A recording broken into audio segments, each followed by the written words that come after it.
Présider la République, c'est être viscéralement attaché à la laïcité. Car c'est une valeur qui libère et qui protège. Le sujet de la laïcité par rapport à l'immigration, c'est puissance 10. Faire une loi contre une liberté, c'est rentrer dans un engrenage terrible. Ne croyez pas que ça va devenir simple parce que vous avez proféré sur le ton du commandement une règle. C'est un problème politique. Ça se règle pas uniquement avec des questions sociales. On n'entend pas beaucoup la gauche défendre la laïcité comme étant une valeur de gauche. Personne n'a envie d'être traité de raciste, de dégueulasse, surtout s'il ne l'est pas. Il faut éviter d'utiliser des mots dont on sait bien, nous, qu'ils sont piégés.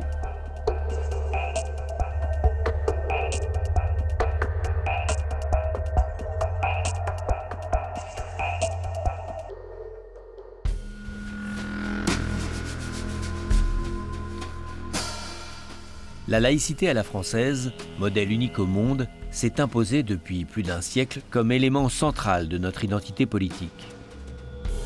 C'est l'irruption de l'islam, deuxième religion du pays, la plus vivace, qui remet la laïcité au cœur des débats, notamment ceux de la gauche. Comment cet outil de la République peut-il nous aider à intégrer l'islam et à combattre l'islamisme ? C'est la gauche qui est à l'origine de la Grande Loi de 1905, destinée à l'époque à contenir l'hégémonie d'une autre religion.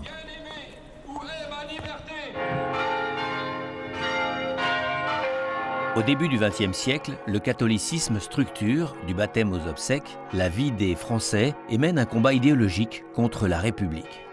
La France, à la fois fille aînée de l'Église et mère de la Révolution, décide alors de séparer le spirituel du temporel, l'Église de l'État.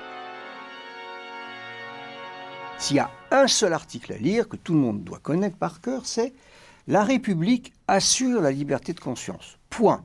Donc la loi de 1905, c'est d'abord le fait que chacun a le droit, librement, en son fort intérieur, de croire ou de ne pas croire. En fait, la laïcité, c'est pas une valeur, au sens où liberté, égalité, fraternité sont des valeurs. C'est un principe politique. L'Église chez elle, l'État chez lui.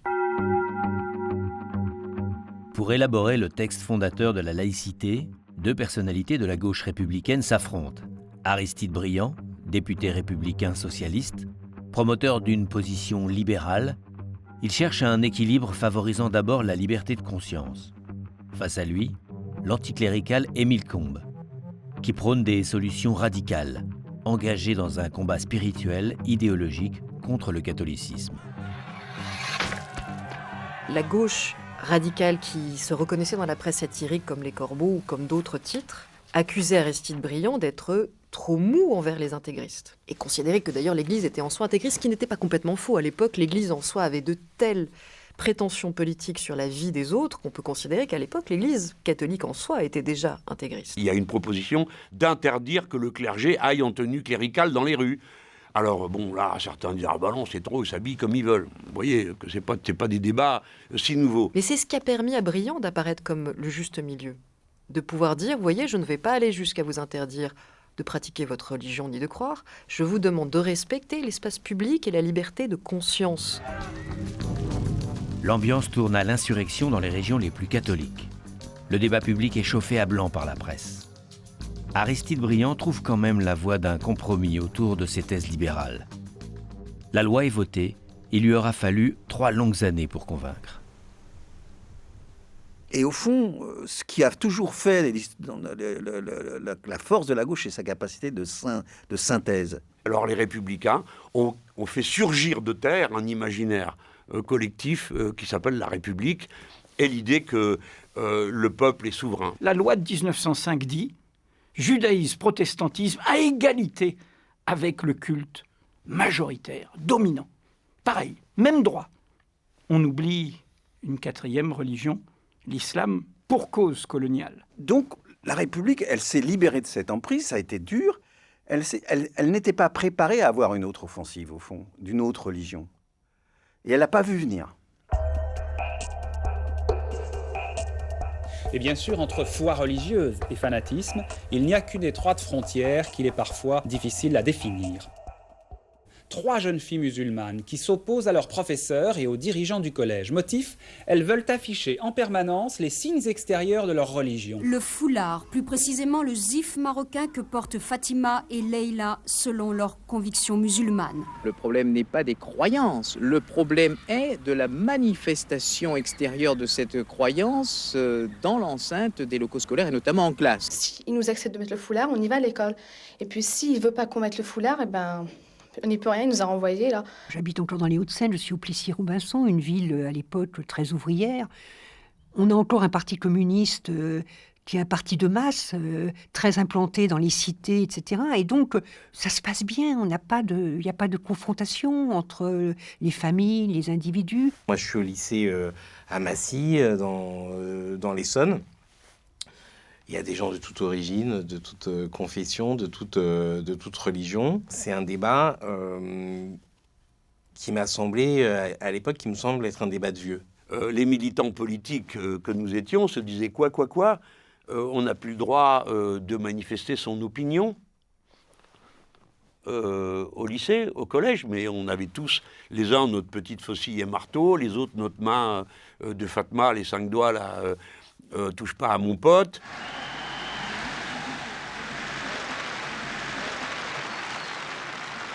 C'est la gauche au pouvoir, c'est le second septennat de François Mitterrand.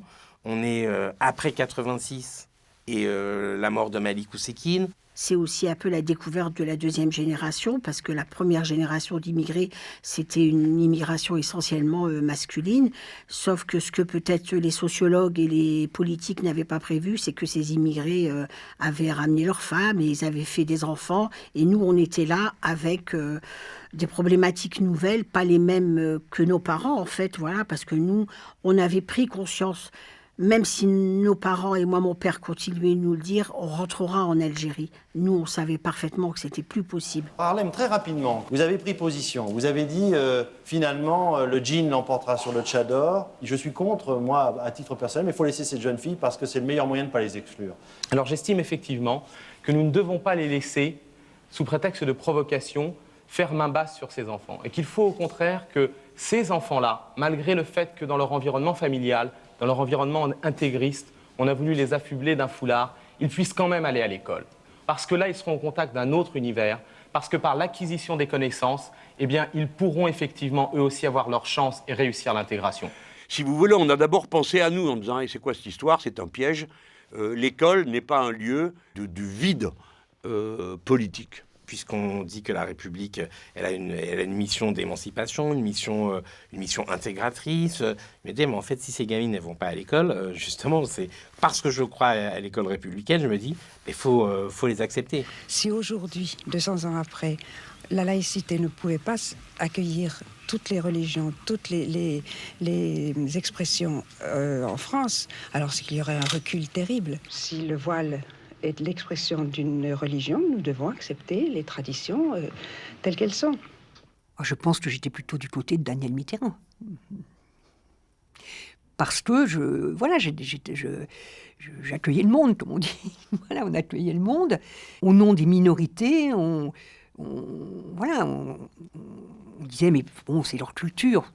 Face à cela, le gouvernement est relativement désarmé. Est-ce que vraiment la laïcité interdit le port de signes religieux à l'école? Le gouvernement de Michel Rocard se trouve face à un dilemme. Comment concilier les 2 libertés essentielles inscrites dans la loi de 1905, la liberté de culte et la liberté de conscience, désormais concurrentes? Comme secrétaire général de l'Élysée, naturellement, je parle avec le Premier ministre Michel Rocard, le ministre de l'Éducation nationale Lionel Jospin et le président de la République. En fait, le président de la République connaît la loi de 1905, bien entendu, comme il connaît notre histoire, il sait combien ça a été difficile et important de sortir des conflits violents de l'époque. Il est attaché, comme beaucoup d'autres responsables politiques, à la laïcité, à une laïcité qui, pour lui, soit synonyme de liberté. Et donc, il a laissé le Premier ministre et le ministre de l'Éducation nationale faire leur travail. il en résulte un texte, une circulaire, qui parle du caractère ostentatoire. Lionel Jospin, il fera ce qu'il voudra, hein. Moi, c'est ma position de vieil instituteur public. Je préconise que les directeurs d'établissement et les enseignants disent à ces enfants et à leurs parents qu'ils ne doivent pas venir à l'école dans ces conditions. Au début de sa phrase, on ne sait pas bien ce qu'il va dire à la fin, en fait. On a le sentiment qu'il va dire, alors, si on n'arrive pas à régler, alors la circulaire viendra clarifier les choses, et pas du tout. S'il y a blocage et s'il y a refus, je dis alors l'école doit accepter et accueillir ces enfants. Donc on a le sentiment, d'une certaine manière, qu'il botte en touche, qui renvoie vers les chefs d'établissement en disant « débrouillez-vous ». Alors le chef d'établissement évalue s'il a affaire à une gamine qui est un peu partie dans un truc personnel, si c'est du fondamental ou pas, si c'est politique ou pas, bon. On a toujours fait comme cela. C'est ça la vertu de l'école laïque et républicaine.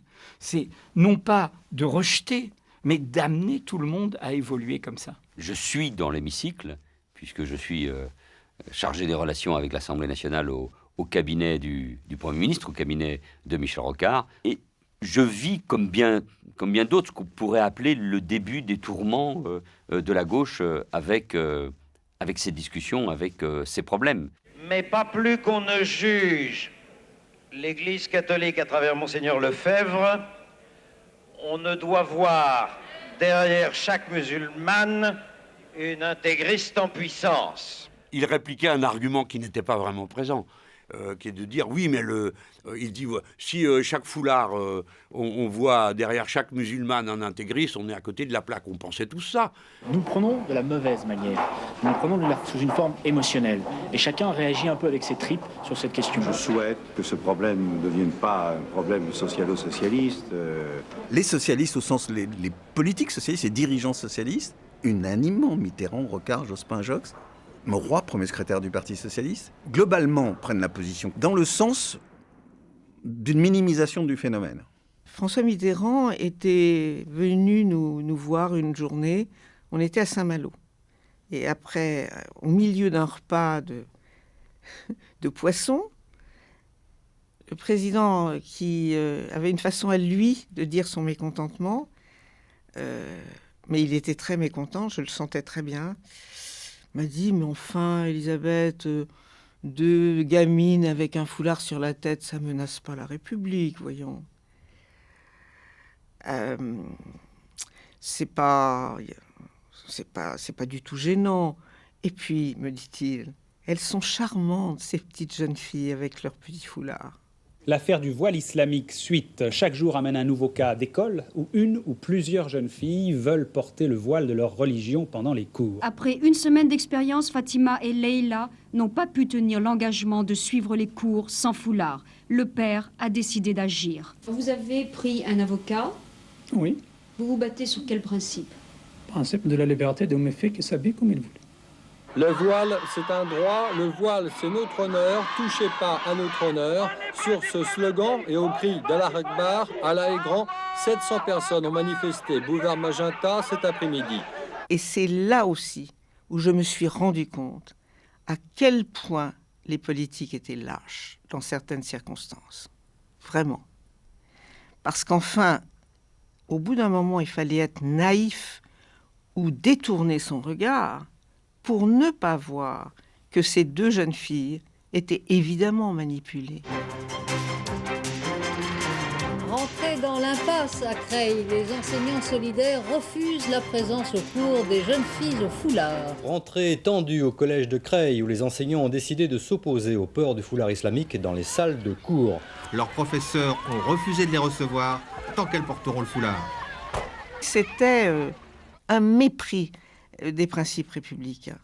Comment deux gamines décident que ça leur convient pas et qu'on n'a qu'à s'adapter à elles. Je me rappelle d'une une de l'Obs, je crois, du Nouvel Obs, qui était prof, ne capitulons pas, avec, je crois, Finkielkraut, Debré, Badinter. Il y avait Elisabeth de Fontenay, je pense que c'était les 4 qui étaient à l'initiative de cet appel. Et là, je me dis, tiens, c'est du solide, c'est du costaud.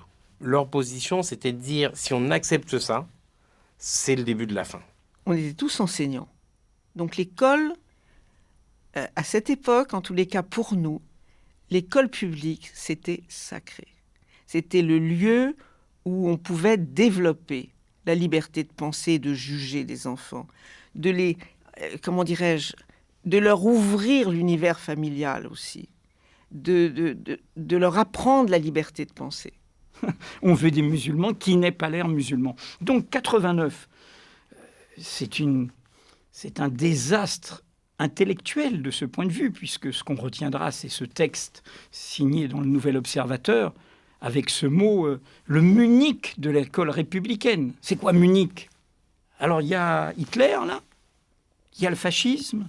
Il y a une espèce de choc, j'allais dire traditionnel, entre deux parties de la gauche, une partie qui est plutôt de caractère libertaire, libéral, démocrate, et puis d'autres plus républicains, plus féministes aussi, plus universalistes, donc féministes, représentés par ce que dit Gisèle Halimi. Alors le tchador, ça n'est pas seulement religieux, c'est politique, ne nous y trompons guère, et c'est surtout, et c'est là que je veux en venir, c'est tout de même le symbole de la soumission et de l'infériorisation de la femme. Je crois que Gisèle Halimi se trompe. Je crois que ce n'est pas en prenant comme bouc émissaire ces jeunes filles qu'on fera avancer leur émancipation, qu'on fera avancer leur intégration en France. Je n'ai pas trouvé encore une seule réaction où on parle enfin de la femme, car tout de même ce tchador, c'est pour la femme, c'est pas pour l'homme. La position la plus stricte, c'est-à-dire celle de Gisèle Halimi, a été très soutenue par les féministes. Et effectivement, qui était une bonne partie aussi de la gauche plus rose, je dirais, que rouge. Je crois qu'il y a, dans l'histoire de la gauche française, une gauche qui pense que, y compris vis-à-vis d'autres peuples, ou du peuple en son sein, qu'elle sait quel est le juste et bon chemin.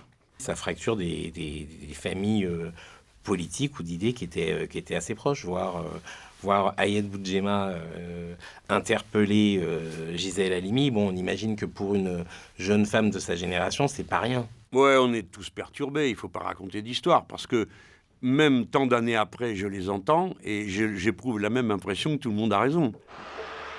Au bout de plusieurs semaines de polémique, la circulaire Jospin ne suffit pas à régler la situation. Le gouvernement en appelle au Conseil d'État. Les conseillers d'État ne tranchent pas, ils se contentent de dire le droit.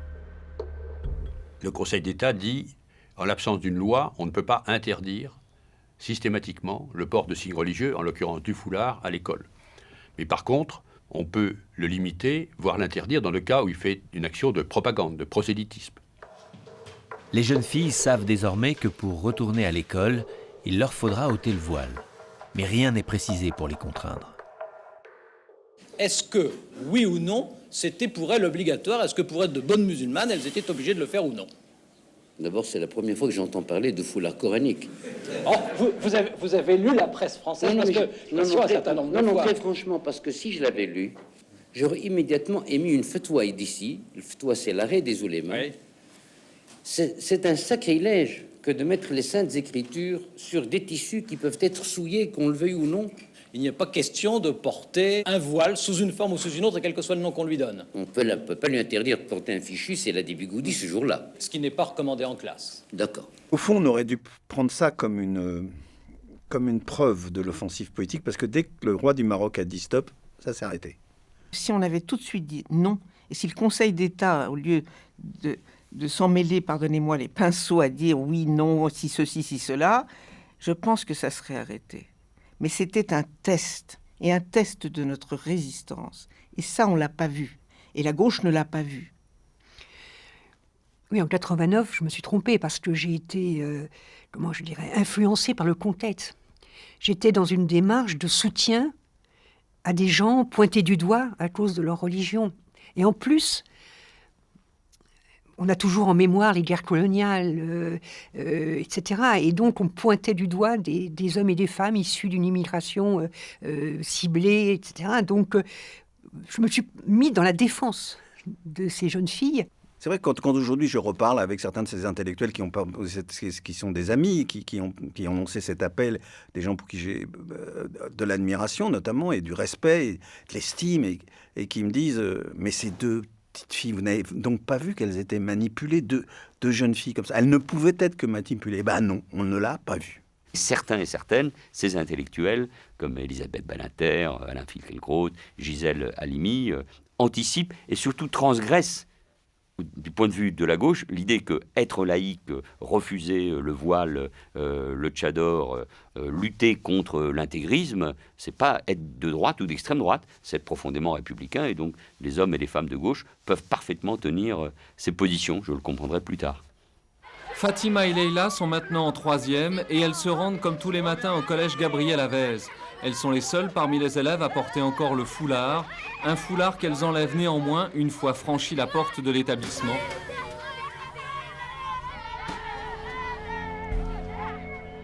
À l'époque, il n'y a pas Internet. À l'époque, tout le monde se achète, vous savez, ces énormes paraboles qu'on va retrouver partout dans toutes les cités. Et peu à peu, on voit bien que la télévision française, elle a de moins en moins droit de cité dans les foyers que la télévision algérienne ou marocaine. En tout cas, moi-même, quand je vais dans ma famille, c'est Canal Algérie qui est branché en permanence à cette époque-là. Alors bien sûr, c'est la liberté des gens, les gens regardent ce qu'ils veulent, mais on voit bien quand même qu'il se passe quelque chose à ce moment-là. Madani, c'est avant tout le président du seul parti politique religieux, le FIS, Front Islamique de Salut. 6 mois d'existence, 3 millions de sympathisants, peut-être beaucoup plus. La prière vient de se terminer, il scande l'État islamique. Quand la répression est tombée sur les militants du FIS en Algérie, on en a reçu plein dans notre ville et dans notre département. On a reçu d'ailleurs un peu moins de démocrates algériens qui étaient poursuivis que de militants islamistes. Et la principale mouvance qui va travailler au corps vraiment ces jeunes, c'est la mouvance des frères musulmans, qui va commencer à très discrètement les recruter, les endoctriner, leur dire que la République les opprime, leur dire que la République déteste l'islam, déteste leur religion. Dans notre vie interne déjà de militants et de militantes, alors qu'on se donnait du camarade à tout bout de champ, on va passer du camarade au frère et à la sœur. Il y a une vraie sédition qui est en train de s'organiser. Il y a des groupes qui soufflent sur ces flammes et qui ont compris qu'il fallait absolument pousser les gamins à créer des tensions au sein de l'école pour tester aussi sa tolérance. Et du coup, ces professeurs ne s'en sortent plus. Ils appellent à l'aide les politiques.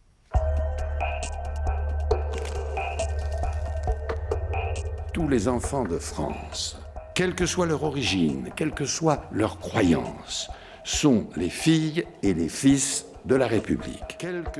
Jacques Chirac, réélu en 2002 face au Front National, décide de faire preuve de fermeté sur le front de la laïcité. Le voile islamique, la kippa ou une croix manifestement de dimension excessive n'ont pas leur place dans les enceintes des écoles publiques. Jacques Chirac répond ainsi à la pression des chefs d'établissement qui veulent des règles claires. Il décide de bannir le port du voile à l'école et nomme d'abord une commission, la commission Stasi, pour étudier la possibilité d'une loi d'interdiction. Et Chirac fait une commission avec 2 parlementaires, mais le reste, on était 20. C'était un mélange d'universitaires, de spécialistes du sujet, etc. Bon. Et donc, je suis désigné par le groupe socialiste pour être rapporteur du sujet, pour participer à cette commission et pour travailler sur le sujet. Et j'y vais avec à la fois ma position de 89 sur le thème, comme l'immense majorité des socialistes, sous-estimant l'offensive, et dans le travail de la mission d'information de préparation de ce projet de loi, je change d'avis. Nous avons constaté que ce dont se plaignaient les enseignants était une réalité, qu'il y avait dans les cours de récréation, et jusque dans les salles de classe, des groupes de garçons qui faisaient pression sur les filles, qu'ils percevaient comme, entre guillemets, musulmanes, en leur disant « la loi te permet de porter le voile. Si tu ne le portes pas, c'est donc que tu as décidé de ne pas le porter. Donc tu es une mauvaise musulmane, tu es une pute. Ça, on va te régler ton compte à la récré. » Et je suis frappé, et mes collègues, quelles que soient leurs convictions politiques, le sont aussi, par des témoignages très précis qui sont apportés par des chefs d'établissement, par des fédérations de parents d'élèves, par des enseignants, en disant il y a des cas où on voit bien que le voile, c'est un peu une crise d'adolescence. Ça pourrait être du piercing, aujourd'hui on dirait du gothique. Mais nous avons eu le cas, qui n'est pas isolé, de gens qui venaient avec des armées d'avocats, connaissant parfaitement la jurisprudence du Conseil d'État, de la Cour européenne des droits de l'homme, et donc qui faisaient une pression politique. nous découvrons la réalité de l'offensive idéologique de l'islam politique. Et je la découvre, moi en particulier, parce que ça m'a beaucoup marqué, par un document dont l'auteur s'appelle Abdallah Milsan, qui est un guide pour les islamistes pour déstabiliser l'école de la République. Un guide, comment faire concrètement pour déstabiliser l'école de la République et combattre la laïcité. Et ce qui, je pense, a été le point de bascule des auditions pendant la commission Stasi, c'est que les jeunes femmes qui viennent en demandant qu'on garde la protection de l'école républicaine sans signe religieux sont des jeunes femmes qui demandent à parler à visage caché, sans être potentiellement reconnues, parce qu'elles ont peur des pressions, elles ont peur des menaces. Et quand elles sont dans ce huis clos avec les gens de la commission, elles leur disent « protégez-nous ». Et je n'ai eu aucune hésitation. Il faut que la République dise non, qu'elle tape sur la table et qu'elle dise ça, c'est interdit. Des milliers de personnes dans la rue pour une même cause, la défense des droits des femmes. Ici, le seul mot d'ordre, c'est laïcité, et ils se chantent. Résultat, carton plein, une nouvelle génération de féministes qui rejoint les militantes de la première heure. J'avais accueilli Ni Putes Ni Soumises tout au début avec Fadela Hamma, au siège du parti, place Colonel Fabien, parce que justement, c'était une association féministe nouvelle qui portait des valeurs différentes un peu du mouvement féministe.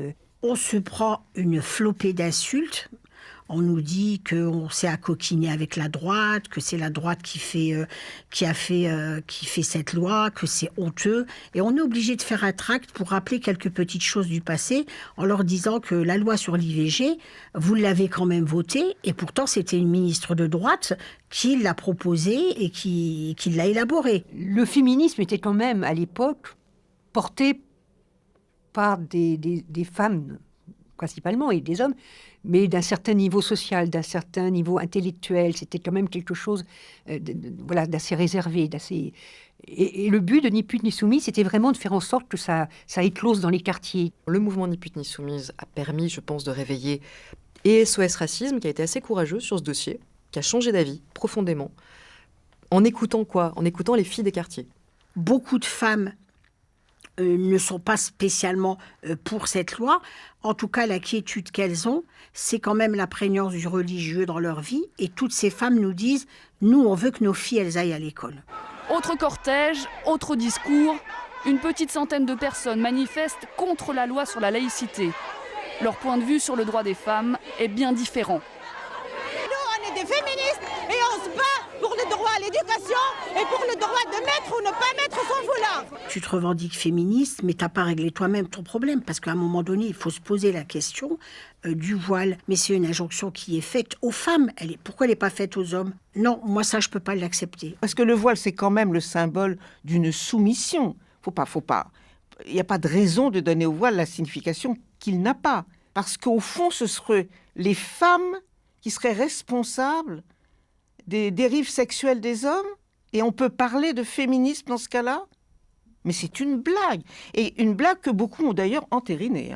Ah ben oui, c'est ça la liberté. Eh ben non, c'est pas vrai. Pour moi, Ni Putes Ni Soumises a été vraiment, comme SOS Racisme, l'expression, la caricature de cette gauche qui pense qu'elle est le bien et qu'elle va le dire le bien aux classes populaires. Des quartiers.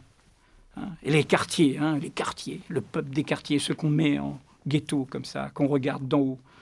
Et là, on est au cœur, encore une fois, de comment une gauche n'est plus de gauche. En voulant légiférer dans la précipitation, on ferait du voile un symbole qui se marquerait par des crispations dans la société. Donc je crois que c'est plutôt par le dialogue que l'on fera reculer l'intégrisme. Je suis maire d'Évry, je suis député, et je vois bien ce qui se passe dans cette petite société de la ville d'Évry, où il y a beaucoup de Français ou d'étrangers, de confession, de culture musulmane. Je le vois dans mon équipe. Donc j'hésite pour toutes ces raisons, mais je n'hésiterai pas très longtemps. Il se passe quand même un événement qui nous a quand même bien bouleversés. Et c'est une cassette audio qui est une petite cassette là, audio qui est distribuée dans pratiquement toutes les boîtes de la cité. Alors moi, je sais pas, il y avait des trucs religieux dedans. On se fait traduire la cassette audio. Elle est quand même très violente. C'est une cassette, en fait, qui appelle les femmes à ne pas suivre donc le courant qui est pour cette loi de 2004. C'était très, très, très chaud dans la cité. C'était... voilà. Et nous, on prend position à ce moment-là de manière très, très... un peu violente aussi, en disant que nous, on est pour le vote de cette loi. Il n'y a quasiment pas de débat au sein du groupe socialiste. Il n'y a quasiment pas de débat et donc nous décidons de voter la loi. La séance est reprise. Le projet de loi n'est pas rédigé contre une population ou contre une religion. La République garantit à tous la liberté de pratiquer la religion de son choix. Et nous avons réagi à la hauteur de la tentative des jeunes frères musulmans de faire imposer le voile dans les écoles publiques de la République. Si je vois un élève avec une croix comme ça, d'ailleurs j'en ai vu des plus grosses, je lui demande de la cacher sous son pull. Mais alors là, je lui demanderais vraiment de la cacher parce que, ça me paraît quand même assez visible et puis je dirais marqué. Une petite médaille comme ça pose pas de problème. On a justement voulu ne pas être excessif. 15 ans après l'alerte des intellectuels républicains, le voile est banni de l'école publique. Le PS vote la loi avec une partie de la droite et la gauche politique se divise. Le projet de loi a été adopté. Je me suis de nouveau trompée puisque je n'ai pas voté la loi sur le port du voile à l'école. Oui, il fallait une belle loi sur la laïcité. On pouvait se donner d'ailleurs jusqu'à 2005, ça nous aurait permis de bien fêter le centenaire de la loi de 1905 sur la laïcité, mais une loi qui prenne en compte l'ensemble des problèmes. En amont, Madame Buffet. Non, attends, laissez-moi finir. La loi n'est pas faite que pour interdire, la loi elle est faite aussi pour construire. Si je devais aujourd'hui revoter cette loi, je la voterais. Parce que, c'est facile de dire ça bien sûr, parce qu'elle a fait ses preuves, parce que quand vous allez à la porte des lycées, chez moi, ça se passe bien, ça se passe souvent dans le sourire, ça se passe souvent dans les plaisanteries, etc. Voilà. Non, dans les rangs socialistes aussi. C'était pas clair. Et puis, de bons camarades chez les écologistes. Les écologistes, ils étaient plutôt contre cette loi.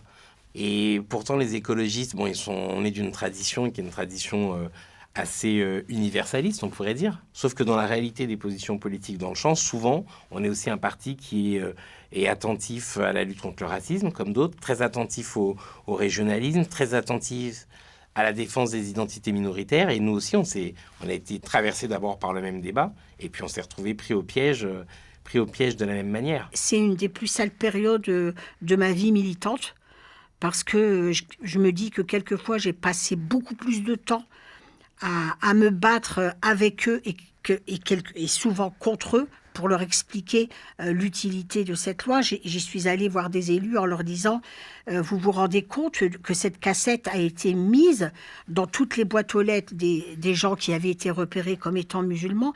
Ça veut dire que ces gens-là, ils ont les moyens. Un événement majeur aussi qui se greffe dans tout ce débat, ce sont les émeutes de 2005, avec également, dans certains territoires, notamment en Seine-Saint-Denis, le rôle des religieux comme apaiseurs de tensions.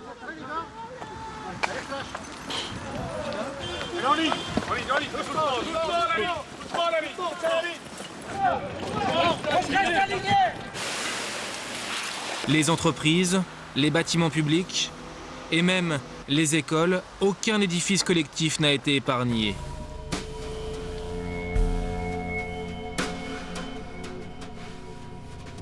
Ça dit d'abord l'échec de la gauche au pouvoir, à offrir par l'école une solution d'intégration, le fameux modèle méritocratique républicain.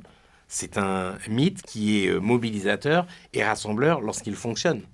2005 signe, me semble-t-il, l'échec de l'intégration à la française. Je caricature, je vais évidemment trop vite. Il y a des gens qui ont choisi d'instrumentaliser les thématiques postcoloniales pour, au nom de ces thématiques postcoloniales, imposer un agenda politique ultra-religieux. On a, depuis 89, redonné crédit à ce qui était le poison de la question coloniale. L'arabe, le musulman, c'est ça notre problème et c'est ça le cœur. Alors bien sûr, en retour, évidemment que cela crée des radicalités en retour. Vous nous désignez comme ça, ah ben, d'autant plus. Partout où on allait, on ne discutait que de ça. Ils nous aiment pas. En gros, c'était ce qu'on entendait. Ils nous aiment pas, y compris des gens qui avaient été plutôt progressistes, des gens, ils veulent pas de nous.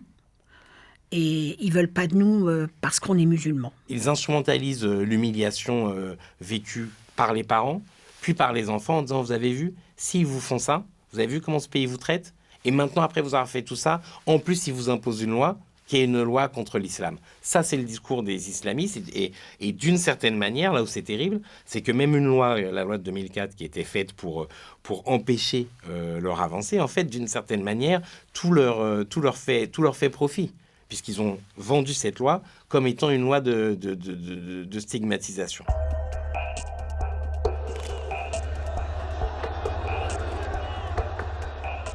L'ambassade du Danemark, prise d'assaut, jet de pierre, incendie. La scène se passe à Damas, elle se répétera dans plusieurs pays musulmans. Ce qui a mis le feu aux poudres, ce sont des dessins, des caricatures, principalement celles représentant Mahomet coiffé d'un turban en forme de bombe.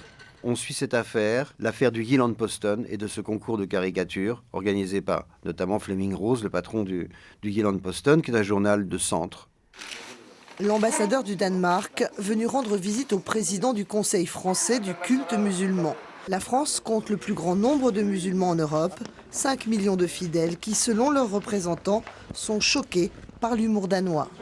Le directeur de la rédaction de France Soir se dit « on parle beaucoup de cette affaire, donc il faut au moins que les gens sachent de quel dessin il s'agit » et il publie les dessins. Hier soir, l'actionnaire principal du quotidien français a limogé son directeur de la publication en signe fort de respect des croyances de chaque individu. Moi je dis il faut qu'on les publie tous. Je téléphone à mes collègues et pour leur demander s'ils sont d'accord pour publier dans la semaine ces putains de caricatures. Bon. Et la plupart sont d'accord. On fait une où on met Mahomet de notre côté. On fait un Mahomet qui est effondré par l'attitude des intégristes. Cabu arrive à faire cette une après des nuits de débat entre nous, qui est à la fois antiraciste et laïque, qui protège les musulmans et qui cible les intégristes. C'est bien la colère, expliquent ces musulmans, qui les a poussés à descendre dans la rue pour dénoncer la publication des caricatures de Mahomet dans des journaux français. On a l'impression que c'est une liberté d'expression sélective, alors que non, oui à la liberté d'expression, mais non aux diffamations, non à la haine. À minuit, le mercredi, je pense, je reçois un coup de fil de Serge July qui me dit Philippe, je te préviens, ça va pas être agréable pour toi demain parce qu'on va te pourrir dans Libé, on est contre finalement, on a changé d'avis, etc. Pof, effectivement, le lendemain, dans Libé, on se faisait pourrir la gueule. Bon. Le New York Times a titré qu'on se moquait des musulmans, réellement, il l'a fait croire. Il faut dire qu'en 1905, le New York Times avait déjà titré que la loi de séparation était une atteinte à la liberté religieuse. Donc ils n'ont pas changé d'avis sur ce sujet. Donc on est lâché. On est lâché par le peloton.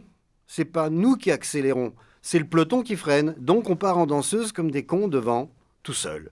Tout seul, c'est-à-dire en pleine visibilité pour le monde entier. Plusieurs organisations musulmanes voulaient empêcher la parution de ce numéro spécial de Charlie Hebdo. À la une du journal satirique, ce dessin de Cabu qui présente une nouvelle caricature du prophète Mahomet. Ça n'insulte que les terroristes, ça n'insulte pas du tout les musulmans. Le dessin, il n'a aucune méchanceté. Nous, les musulmans se sont insultés par... Mais je vois pas pourquoi. Nous, on défend le pauvre Mahomet contre les intégristes. Ou alors, ils sont tous des intégristes.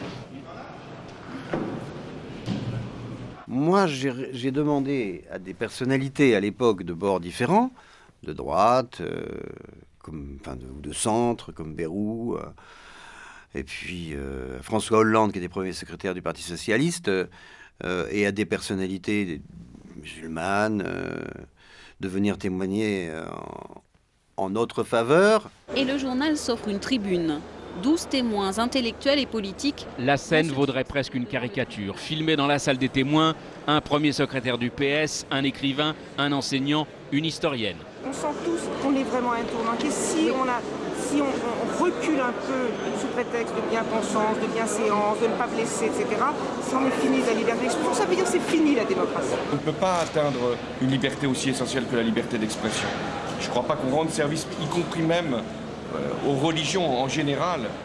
À ce moment-là, les hommes politiques soutenaient Charlie, en tous les cas, sur la liberté d'expression. Pas question de remettre en cause la liberté de la presse, dit-on sur le banc de la partie civile. L'Union des organisations islamiques de France, la Grande Mosquée de Paris et la Ligue islamique mondiale sont les 3 organisations qui poursuivent Charlie pour injure publique.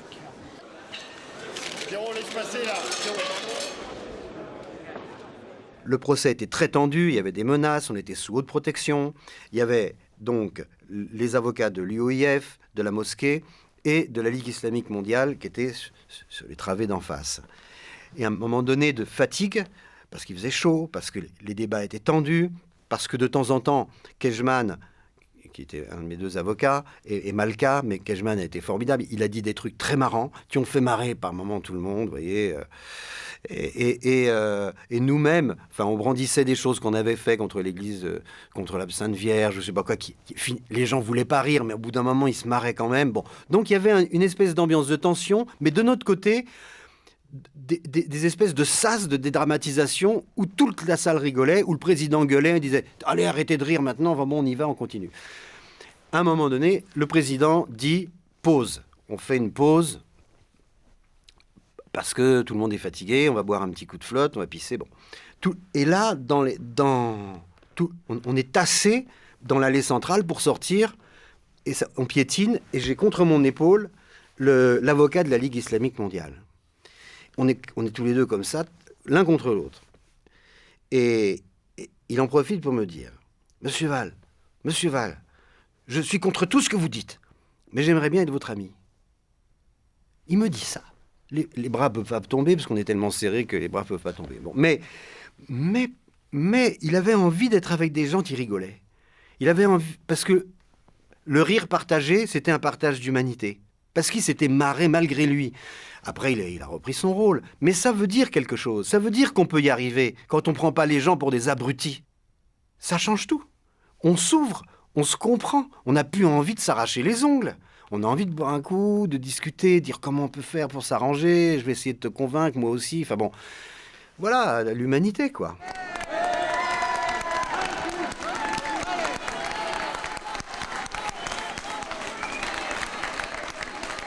C'est une bonne nouvelle pour les musulmans laïcs et républicains.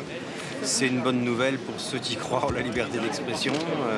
C'est une bonne nouvelle quand on pense que c'est une nécessité pour faire marcher les états de droit. Une relaxe arrosée ce soir dans les locaux de Charlie Hebdo.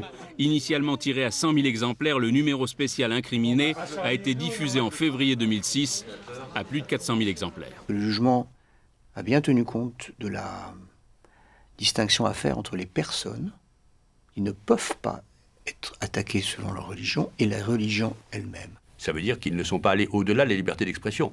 Après, que ça fasse mal, que ça plaise, que ça plaise pas, ça fait partie du débat. Mais nous sommes un pays libre, les lois démocratiquement votées, c'est notre loi, c'est pas la religion qui est notre loi. On avait déjà eu tellement, moi j'avais eu 20 procès avec les catholiques d'extrême droite, j'en avais eu pratiquement 20 avant. Donc l'islam, pour moi, c'était un tout petit machin, pas statistiquement parlant. Vous voyez ? Ils ont fait des caricatures sans doute violentes à l'égard de l'islam. Mais qu'est-ce qu'ils avaient mis au pape et à Jésus ?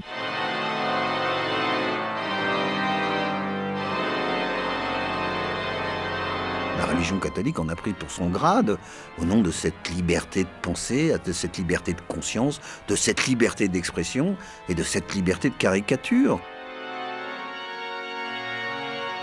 Et déjà la presse satirique anticléricale de l'époque fait cette distinction très claire. Elle attaque les idées, elle attaque les institutions, elle attaque les symboles, mais elle n'attaque pas les individus.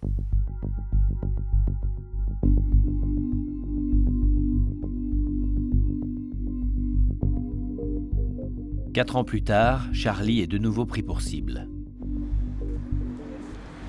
Dans la nuit, tôt ce matin, un ou plusieurs individus ont cassé une vitre de Charlie Hebdo, balancé un cocktail Molotov à l'intérieur, et ce qui a eu pour résultat d'enflammer une partie des locaux. Je pense pas que ce soit un mec bourré qui rentre de soirée qui a balancé un cocktail Molotov par hasard. C'est une déconnade sur le fait que la charia risque d'être appliquée en Libye et qu'un parti islamiste arrive en tête des élections en Tunisie. Charlie Hebdo, Charia Hebdo, c'est juste une énorme blague. Mais tout le monde ne rit pas. Les organisations religieuses ne sont plus les seules à s'en prendre à Charlie. Une vingtaine d'intellectuels, des universitaires, de nouvelles associations antiracistes comme les Indigènes de la République signent un texte qui accuse Charlie d'alimenter une obsession anti-musulmane. De nouveaux termes apparaissent dans le débat public. Ce qui leur est arrivé, ça dit à quel point dans la société française, on n'arrive plus à défendre deux choses en même temps. Est-ce qu'on a le droit, en France aujourd'hui, de défendre le droit d'être offensant, c'est-à-dire la liberté d'expression de Charlie Hebdo, et en même temps de défendre le droit de se sentir offensé. L'argument qui consiste à dire « je dis ça, mais c'est que de la blague », c'est plus un argument qui il y a une hypersensibilité à la parole dans son ensemble, donc à la parole humoristique. Et moi, je pense que c'est plutôt bien, en fait. Les frères musulmans, qui sont très actifs dans toute cette histoire, sont des grands politiques. Ce ne sont pas du tout des abrutis. Et quand ils voient qu'il y a toute une intelligentsia, comme on dit, j'aime pas beaucoup ce mot, d'un pays qui les regarde avec bienveillance, parce qu'ils sont censés représenter les nouveaux humiliés et offensés, les nouveaux damnés de la terre, les musulmans, ils se disent...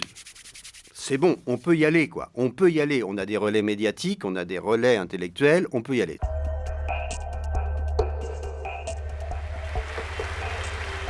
Présider la République, c'est être viscéralement attaché à la laïcité. En 2012, François Hollande fait de la laïcité un axe majeur de son projet présidentiel. Jusqu'ici, la campagne de François Hollande frémit à peine. Et ses discours ont plutôt tendance à être un peu ennuyeux et à ennuyer. Et au moment où il prononce, enfin, le terme de laïcité, comme partie prenante de nos valeurs les plus sacrées, à ce moment-là, il y a un frisson qui parcourt la salle, on l'entend, et on sent que la campagne décolle. Car c'est une valeur qui libère et qui protège. Et c'est pourquoi j'inscrirai la loi de 1905, celle qui sépare les églises de l'État, dans la Constitution. J'ai travaillé donc plus de 10 ans à ses côtés, à la direction du parti sur ces sujets. Ma conviction, c'est que ça fait partie des choses qui ne l'intéressent pas. François Hollande n'aime pas ces sujets liés à la laïcité, à l'immigration. Il sent que cela divise la gauche. Et il sent qu'on est sur un terrain, il se trompe, me semble-t-il, mais qu'on est sur un terrain mouvant. Une fois élu, François Hollande renonce à inscrire la loi de 1905 dans la Constitution. Il préfère reprendre une idée jamais mise en œuvre de Jacques Chirac, constituer un observatoire de la laïcité. Je pensais que c'était très bien. J'étais très contente qu'il y ait un observatoire de la laïcité. Je me disais, voilà, c'est eux qui vont pouvoir juger, donner les conseils, faire ce qu'il fallait. Il me nomme secrétaire national à la laïcité et il nomme Bianco à l'observatoire. Et tout ça, c'est pareil. J'ai été très surpris, je n'étais pas candidat. Et il m'a dit, je pense que tu as la reconnaissance de qui tu es, de ce que tu es, et une forme de sagesse qui peut permettre peut-être d'apaiser le débat. L'expérience a montré que ce n'était pas si simple que ça. À peine créé, l'Observatoire de la laïcité est critiqué. Il est accusé de sous-estimer l'influence islamiste. Regardons la réalité de notre pays. La réalité de notre pays, c'est que la grande majorité de nos concitoyens vivent leur foi ou leur absence de foi tranquillement et sans poser de problème. La réalité de notre pays, c'est aussi qu'il y a des attaques contre la laïcité, de ce qu'on peut appeler l'islam politique, qu'il ne faut absolument pas laisser passer. Mais il n'y a pas une espèce de pieuvre gigantesque qui s'en prend à la France partout. La France frappée, la France blessée, 12 morts, 4 blessés. L'image ce soir d'une France en deuil, des dizaines de hors milliers du commun aujourd'hui de son histoire, une journée d'extrême tension marquée par l'attaque contre Charlie Hebdo et l'attentat le plus meurtrier depuis plus de 50 ans parmi terroriste inédite, des dizaines avec ces dernières heures de personnes dans les rues.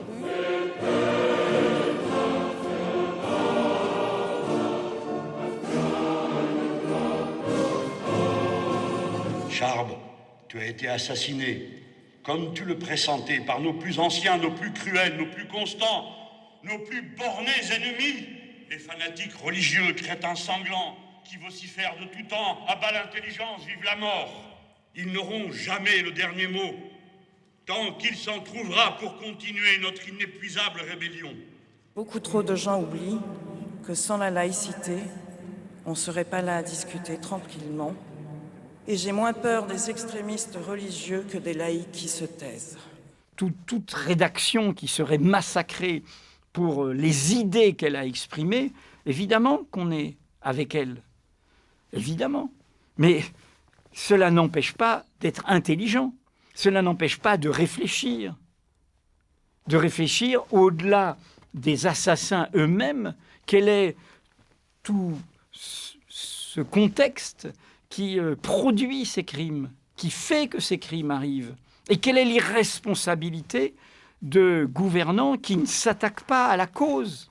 On a milité toutes ces années-là pour empêcher ça, en fait. Et là, en l'occurrence, les frères Kouachi, c'est deux jeunes dont la névrose sociale a été instrumentalisée, montée en épingle à la haine pour armer leurs bras. Et c'est notre défaite à toutes et tous, parce qu'on n'a pas été capable de faire reculer les manipulateurs qui en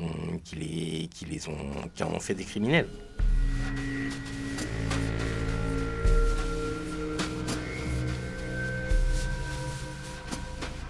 C'est un moment unique, incroyable, par la masse de la population, par les drapeaux français.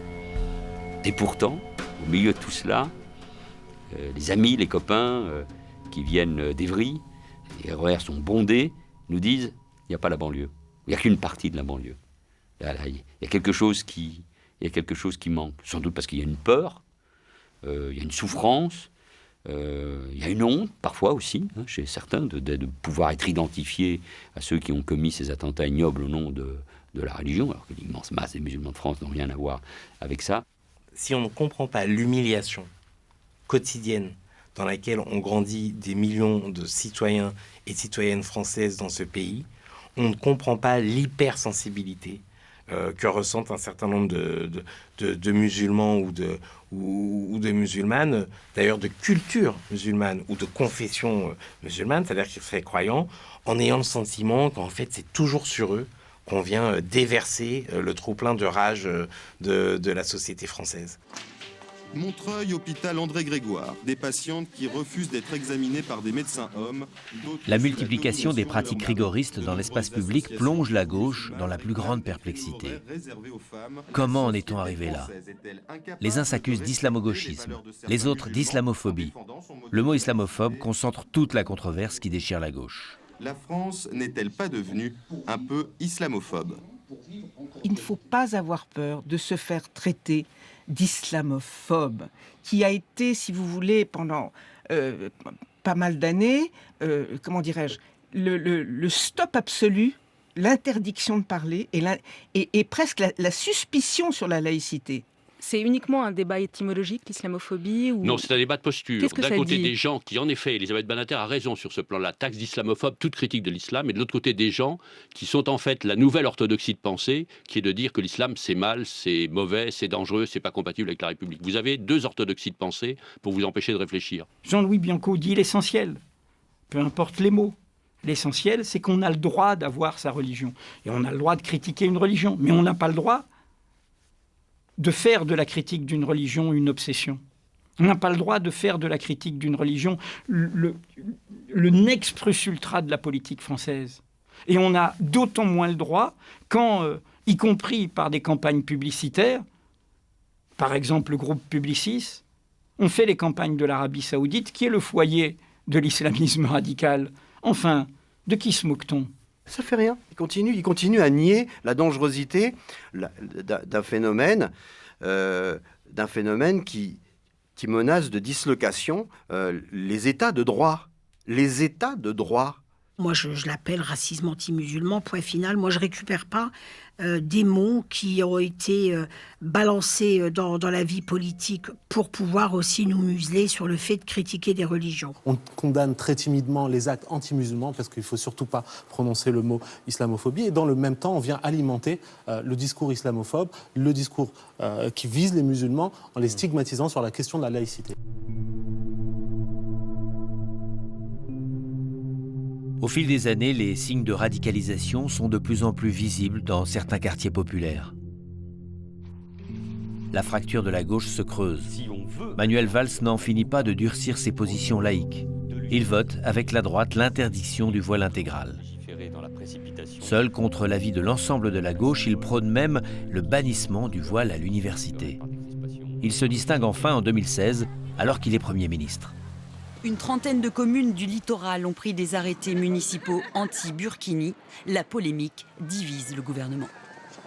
Je pense qu'il y a là une dérive qui est dangereuse. Ces arrêtés ne sont pas une dérive. Les arrêtés anti-Burkini libèrent la parole raciste, ajoute-t-elle. Non, ça c'est une mauvaise interprétation. C'est toujours le même débat. Je veux bien qu'on soit accusé d'être islamophobe, qu'on aille trop loin. Ça peut être le cas, je le reconnais humblement. Mais il y a une forme de lâcheté. À ne pas reconnaître que ce sont des provocations. Alors après, est-ce qu'il faut légiférer sur tout ? Évidemment, non. Qu'il faut courir sur tout ce qui sort. Non. Mais c'était pour moi de dire, attention, faites attention. On est face à une provocation à quelques kilomètres de là où a lieu, sur la promenade des Anglais, l'un des attentats les plus affreux qu'on ait connus, pas seulement en France, mais en Europe. La marche contre l'islamophobie a mobilisé 13 500 personnes dans les rues de la capitale. Les socialistes sont absents. Le numéro 1 du Parti communiste a lui aussi boycotté la manifestation, jugeant le terme d'islamophobie ambigu. Moi, je ne suis pas allée. Et j'ai pas appelé à y aller, ça c'est sûr. Je n'ai pas signé cet appel à manifester. Parce que je l'ai lu attentivement. Faut mieux quand on signe un appel. Et il parlait de lois liberticides, en parlant des lois françaises. Donc, je ne considère pas que les lois sur la laïcité soient des lois liberticides, et donc je n'ai pas signé et je n'ai pas participé à cette manifestation. Dans le tohu-bohu qui a préparé la manifestation du 10 novembre, pour ma part, j'ai fait mon choix. D'être du côté de ces gens humiliés, abandonnés, montrés du doigt, pour leur dire, eh bien, nous sommes français, grâce à la République française et à la laïcité, vous ne serez pas persécutés pour votre religion. Et les gens venaient de tous côtés me toucher, m'approuver en me disant, c'est bien que vous soyez là. Ils savent qui je suis et qu'est-ce que je défends dans l'histoire. Et dans ce peuple, il ne distingue plus, comme il le distinguait avant, les laïcs des non-laïcs. Et donc, quand il va à la marche contre l'islamophobie avec des intégristes, une marche organisée par des intégristes, par les ennemis jurés de Charlie Hebdo, bien sûr qu'il renie la vigilance qu'il nous avait promise à l'enterrement de Charb. Ce qui me fait dire qu'il ne peut pas y avoir de conciliation entre ces gauches. Parfois, il y a des positions irréconciliables. À gauche, je l'avais dit notamment quand Mélenchon explique que François Hollande est pire que Nicolas Sarkozy. Après Charlie, et surtout après le Bataclan, où peut-être il aurait fallu renverser la table et en appeler à l'unité nationale, parce que ça en valait la peine, tellement la société était divisée. Face à cette force du peuple français, nous n'avons pas été à la hauteur pour proposer de la formule politique qui aurait peut-être changé les choses.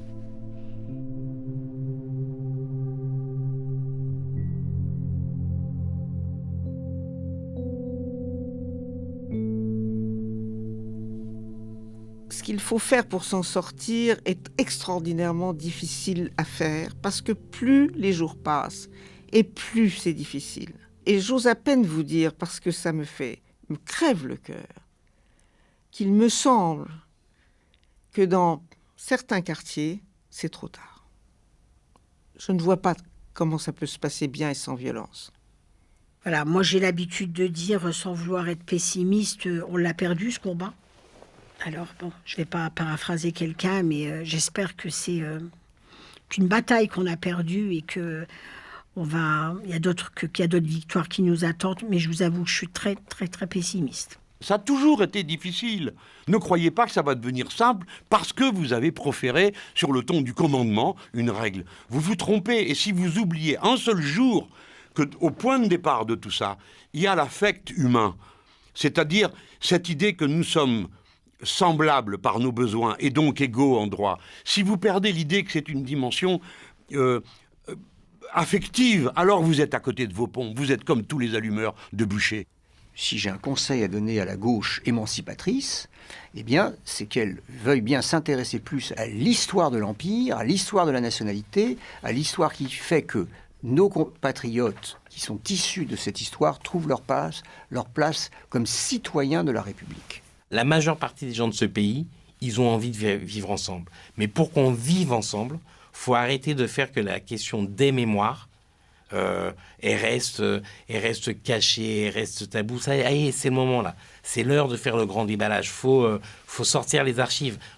Faut parler de la guerre d'Algérie, en parler jusqu'à plus soif, jusqu'à rendre inopérant justement l'argument de la mémoire coloniale. Faut parler de l'esclavage, que les colères des gens qui ont subi ça, elles ne soient pas exploitées par des semeurs de haine. C'est notre boulot. Les deux gauches, qui semblent aujourd'hui irréconciliables, le sont de ne toujours pas avoir trouvé le moyen d'accorder deux exigences fondamentales. La défense de l'opprimé et la promotion de la liberté, du féminisme, de l'émancipation. La fêlure est d'autant plus profonde qu'il s'agit d'une fêlure intime qui traverse non seulement la gauche, mais bien souvent chaque citoyen, individuellement.